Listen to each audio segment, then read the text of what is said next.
This week we talk about The Goal, which is a book by Eliyahu Goldratt, a famous business coach of the 80s and 90s and expert in the warehouse management and warehouse efficiency. So how to maximize your output and your efficiency, and the theory of constraints. So first note that I took, productivity is the act of bringing a company closer to its goal. Productivity is meaningless unless you know what your goal is. So basically, you can just consider productivity as a gold standard without any reference to any measurement, like some hard measurement that gives you direction on understanding how your company is behaving and if you are actually reaching your goal. The corollary is that an action that moves us toward making money is productive. An action that takes away from making money is non-productive. Basically, in the business world, the baseline is making money. So if you have a company, I guess your goal is to making money and to survive your business activity. And you should really measure productivity on your ability to create wealth, so create money. And you should avoid considering other external factors such as output, producing resources, producing services and products. It's just making money as a standard baseline measurement, which accounts for a lot of different factors, such as your costs, your revenue, your earnings. So it's how efficient you are at transforming your costs in the production of your products and services into revenue, which comes to your pocket after you sell the products you produced. So if you've got enough of it, then cash flow doesn't matter. But if you don't, nothing else matters. So this is another idea to understand that measuring money is important to take into consideration not only the long term, the horizon, but also the short term, because there are a lot of companies that maybe they are successful and they break competition, but then they fail just because of external factors that they can't consider, they can't face. So you should really have a lot of cash reserves. And you should have a positive cash flow also in the short term to avoid a liquidity crisis. The three measurements central to knowing if the company is making money: first, net profit, then ROI, return on investment, and then cash flow. So basically, it's an equilibrium of three different aspects of the same idea, like your ability to create money as measured in three different ways. The first, net profit, considers just your revenue minus your costs, so your wealth creation ability, your just pure wealth that comes to you. The second, ROI, is a comparison between how much wealth you created based on how much investment you put in. The third, cash flow, is what we talked about before, is in the short term. What is the difference between the positive side of the wealth you created and the negative side of the recurring costs that you're facing?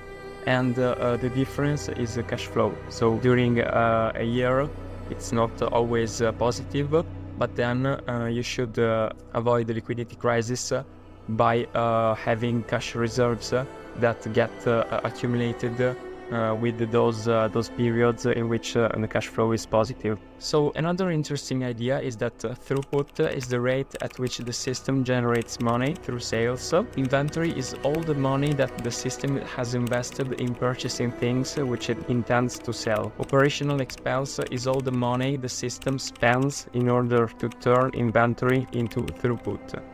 So these are interesting definitions. So first of all, we talk about the throughput, which is the actual rate at which the system generates money through sales. So basically, you're selling your products and the acceleration, the throughput, the bandwidth with which you can sell your products, how many products per time, per unit of time, that get transformed into money. This is your throughput. Then you have your inventory, which is all the money the system, basically your company, has invested to purchasing like raw materials and all the things you need to produce the products. And then the last definition is operational expense, which is the money which is your company needs to transform the raw materials, the material you purchased, the inventory, into finished products and directly into sales, which is it doesn't consider the money which is in finished product, but already sold product. So there's a very big difference because the finished products that are need maintenance and stay in the warehouse, those are actual costs, and it's not like value because you haven't sold them yet. So the difference is that if you sell them, this is a revenue, and the other is a cost. So quite the opposite idea here. So another thing is that the way to express the goal is increase throughput while simultaneously reducing both inventory and operating expense. So basically the way you make money with the company, with every business, is you want to increase your throughput, which is the amount of products you're selling simultaneously, while reducing your inventory, which is the amount of products that you store in your warehouse, and reducing your operating expense, which is the amount of cash and the amount of investment you need just for the act of selling. So when capacity is trimmed exactly to marketing demands, throughput goes down while inventory goes through the roof because of dependent events and statistical fluctuations. So this is quite a complex concept, but let's break it down like this. To have a system that accounts for inefficiencies and accounts for two different problems. The first is dependent events, which is external factors that you didn't predicted that cause some problem within your like a warehouse or your company. And then the initial problem causes another problem, which is a dependent event, and the combination of the two problems get you to have higher costs and higher time and lower throughput. So it's a mess. And basically, all this happens when your capacity is exactly the same as the market demand. So you don't want your capacity to be the same. You need a little bit higher capacity, because otherwise you get into those kind of supply chain problems, as we saw after the pandemic 2 years ago. There was the whole chip crisis, so you wouldn't get cars and electronics hardware, and so this was caused by the fact that all the supply chain was down for only, I think, 2 months, not a very, very long period of time, but that caused huge delays in the ability to deliver the products and the chips that were needed for the technology products. So another thing is that make the flow through the bottleneck equal to demand from the market.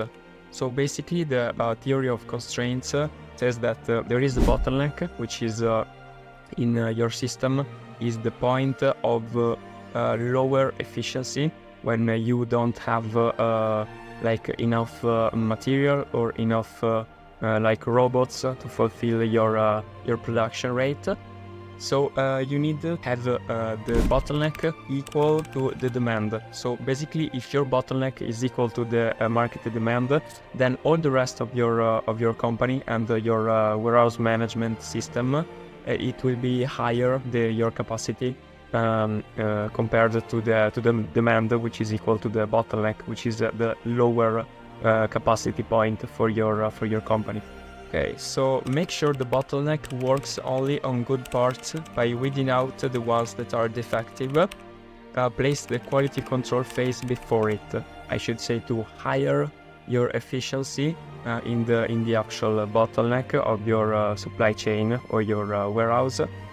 You need to make sure that only good parts of products are coming to it. So to do that, you need to place the quality control phase before semi-finished products reach the bottleneck.